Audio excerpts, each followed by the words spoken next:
Hey everybody, welcome to my channel. Today I'm doing a VR to Kasia at Tarot Map and Patrick at Living Wheel. And they asked folks to respond to the tag formative decks. And so I've given it a little bit of thought, and I've come up with the decks that were my formative decks. So for many, many years, I only had one or two tarot decks. The first tarot deck I had was this one, Motherpeace. And I bought this deck many years ago when it first came out in the 1980s at a lovely little shop just outside of Harvard Square on Mass Ave in Cambridge. I was going to graduate school at the time, and in between classes, I would, often take a break and run down to this shop called Arsenic and Old Lace.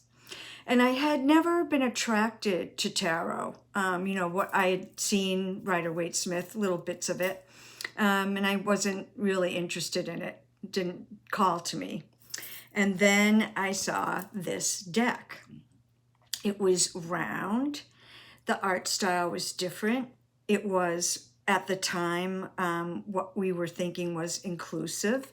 And it was feminist, deeply, deeply feminist. And so it really spoke to who I was at the time. And I was deeply into feminism. I was a new witch. I was learning esoterica. And it was really different then. It wasn't like every other person you met was a witch and did tarot. It just wasn't like that. And maybe there were more of us than we knew, but we didn't have ways to connect. So this deck touched my heart and soul. So I bought it. I still have the original deck. Here's the guidebook. It's literally falling apart. There are notes all over it. There are herbs pressed in here. There's readings that I did many, many years ago. And in fact, when I pulled this book out for this video, one of my dearest friends, a real soul sister who I learned tarot with, she's my daughter's goddess mother. And has since passed away. Inside this book, I saw this folded up piece of paper, and it was a reading that she did for me in her handwriting. So that was nice to find. Anyway, I know there's a lot of controversy about this deck now. People are saying it was appropriative, and there's a lot of controversy. I don't find myself attracted so much to this deck anymore, but of course I will always hold on to it because it was my first deck. I would not recommend it as a first deck to someone just starting off now anyway, because I feel like it took me a really long there to get tarot. In fact, I'm not sure that I ever really did using this deck. There are some cards that are very much Rider-Waite-Smith based. I just pulled out this Seven of Swords. I feel like that relates to the Rider-Waite-Smith, as does this Eight of Swords, and then this Nine of Swords, I feel like is. But here's the Ten of Swords. It's a bunch of women jumping off a cliff, throwing up their swords. So it could have a similar meaning to the Ten of Swords, but it's Rider-Waite-Smith Ten of Swords, but portrayed in a different way. I had this deck, as I said, it was my only deck for a couple years, and then I came across my next deck, which is also a round feminist deck. Ooh. So this is the Daughters of the Moon Tarot by Fiona Morgan and a whole collective of women, but it was Fiona's idea, and I think Shekinah Mountain Water. And Shekinah Mountain Water was a pretty well-known feminist back in the day, and she was a witch, and she taught women spirituality, and I had her book. And these cards are beautiful. So they're black and white. And on the back, I don't know, yeah, you can see they're shiny, but on the front, they're flat. And it was Fiona's intention that you actually color the deck in yourself. And I almost did that any number of times, but I was just afraid I'd wreck it because I'm not the most artistically gifted person. And so I never did color the deck in. And I'm really glad I didn't. I'm glad now that I have this just the way it was. But I think this was 86, so I got Motherpeace in maybe 84 or 5, and this one in 86 or 7. And then in 91, they came out, Daughters of the Moon came out with a colorful version of the deck. It is very shiny. This, oh my gosh. So because the creators of this deck were feminists and witches and very much anti-patriarchy and anti-capitalism, you know, just what we're talking still a lot about, and in favor of or wanting folks to feel comfortable expressing themselves in terms of the gender spectrum. I mean, this was in the 80s, people were talking about this and proponents of this. So they don't use, sorry, long story short, they don't use king, queen, knight, page. In this deck, it's maiden, mother, crone, and there's no empress. So this is what would have been the empress card, Ma Wu. And I mean, look at the power in that card. That's not a passive card. And I think it shows that the mother of all mothers is from Africa. And she's strong and she's capable. She can give birth while riding an elephant. That's empowering and inspirational as a woman. And at the time, I was obviously a much younger woman. So these cards were quite inspirational. Also, the guidebook itself talks about how this deck is for all women, no matter their how they express their sexuality, how they express their gender, how their race, their class, their level of education. But this deck was all about all women coming together, and a feminism that was inclusive and receptive to all who identified as women. And this was really important to me at the time, and it still is. And I think it's something that white feminists need to revisit. So anyway, sorry, I'm talking about formative decks, not politics. But this is the Aries card, which I love because I'm an Aries sun. This is what would be in a standardized deck on the Magician, and it's Witch. Again, these powerful images of women are just so inspiring. Here we see a whole family sitting down together, and it's a chosen family, and it's inclusive of all women, ages, sizes, races, gender expression, etc. Ma'at, I love that card. Again, we see all different kinds of women. So these two decks were really formative to me in terms of speaking to my political and spiritual beliefs, and also allowing me to use tarot. The next deck I got was this one, the Herbal Tarot. And as I have mentioned a few times on my channel, and many of you may know, I am an herbalist. And so I used to go to this conference every year, sponsored by Rosemary Gladstar, called the International Herb Symposium. And I think it was maybe 1990 something, early 90s, I think. I was at the conference, and Michael Tierra, who is a traditional Chinese herbalist, on his table for things he was selling, he was selling this deck. And I thought to myself, oh my gosh, herbs and tarot in one place? How cool is that? So I bought the deck, and it is very much Rider-Waite-Smith. But on each card, there's an herb as well as the tarot image. And I just wanted to show one card. Oh, I thought I had these in orders. I don't.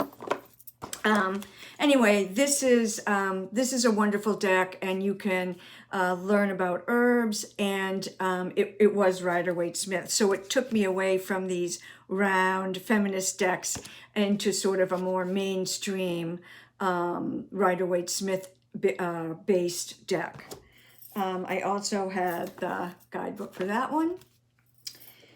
So anyway, these were basically my only decks for many, many years. I had, a couple other decks, but it wasn't until the 2000s, well into the 2000s, about 2012, 2014, that I thought to myself, you know what? I've kind of dabbled with tarot for many, many years now. I really want to commit myself to learn tarot.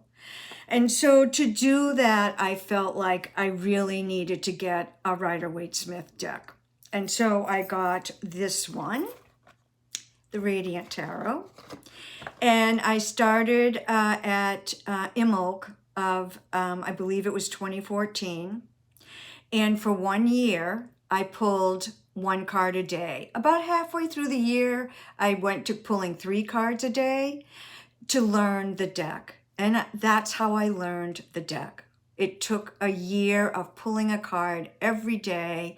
And of course, do I think that you can learn tarot in a year? You could probably memorize the meanings, but it takes years, a lifetime. We never stop learning about tarot, right? So this is a deck that's familiar to us all. And this was the deck. It was foundational to me. And it was really interesting as I looked at these cards on my daily draws, I had these aha moments back to the Motherpeace deck. And what wasn't necessarily completely clear to me in the Motherpeace cards was crystal clear to me in many, many of these cards. I totally got it. So I found for myself, the Rider-Waite-Smith deck really helped me to understand and learn tarot, and was a formative deck for me. In addition to those decks, the other 2 decks that I feel like were formative to me were this one. This is the Gaian. So after I spent my year and a day on the Radiant, I branched out a little bit, and I don't remember how I found the Gaian, but I did, and I loved it, because one of the things that put me off about Rider-Waite-Smith was the lack of inclusivity and the sort of colonialism, the the king, queen, knight, page thing. It just didn't really speak to my worldview. And then, as I said, I found the Gaian. I got the Llewellyn version. This is actually a version that I got directly from Joanna Powell Colbert, that she sold. It's matte and it's oversized. I love it. It's beautiful. This card changed how I felt about the Hierophant. I hated the Hierophant. It was like, whenever I'd see it. Patriarchal, Christian, and that just wasn't my worldview. And then I saw this, the teacher. And here's the teacher sitting next to a sequoia, surrounded by the beauty of nature. We see all the herbs. And again, it spoke to my heart as an herbalist. And now that crystallized and changed how I look at that card. And that's the way I want to see that card. I like thinking of that card as a teacher, but I could never get beyond my negative reaction of the Hierophant as portrayed in the Rider-Waite-Smith to get to that point of, oh yeah, they're teaching, they're a teacher, because that wasn't the kind of teacher I was interested in. And then the last deck that I would call a formative deck for me is this one. It's the Tarot de Saint Croix by Lisa de Saint Croix. I love this deck. And I think I came across this deck. All these decks I found before I discovered that there was a tarot community, an online tarot community. And I believe that I found Tarot de Saint Croix on in the Cartomancer Tarot magazine. They did an article on it. And again, it's an inclusive deck. She does use King, Queen, Knight, Page, but it's an inclusive deck. And it's interesting because there's, it's sort of a time traveler. There's some cards that are very much modern day looking, and then there's some that are definitely from the past. And so it is Rider-Waite-Smith based. And I've been recently sort of having a conversation with myself about having just sort of overbuying tarot decks and feeling overwhelmed and feeling like I can't actually really dive in and spend a year and a day with a tarot deck and really learn it, because I get a deck and then I'm getting another deck and another deck. So I'm not a proponent of only having one deck. I think you can, and I know lots of people do, and it works for them, and they're excellent readers. But for me, being an Aries and liking new things, just having one deck would probably not be enough for me. And I have to say, one of the things that happened when I was using the Tarot de Saint Croix was I came across this card. It's the Seven of Wands. And seeing this card just made a light bulb go off. No, let me rephrase that, because it was not intellectual at all. It hit me in my heart and soul. Not that I didn't know what the Seven of Wands meant from the Rider-Waite-Smith. I did. But when I saw this card, it just really, in my heart, and as I said, in my heart and soul, I understood the meaning of this card. And it's defending what you believe in, defending what's sacred to you, standing up for what you believe in, but in a sacred way. So anyway, I will end there. Those are my formative decks. And I want to say thanks to Kasia and Patrick for this great tag. I really enjoyed it, and I had to kind of think. And I went down memory lane as I was thinking about this and pulling out my older decks. And I actually got really emotional. And it brought me back to those days, those early days when I was learning tarot, and what those decks still mean to me. And I decided that I'm going to start working again with the Daughters of the Moon. One of the things I discovered recently was that Fiona Morgan, the creator of that deck, recently died, I think in December of 2020. And you can no longer get the deck. Her website's been taken down.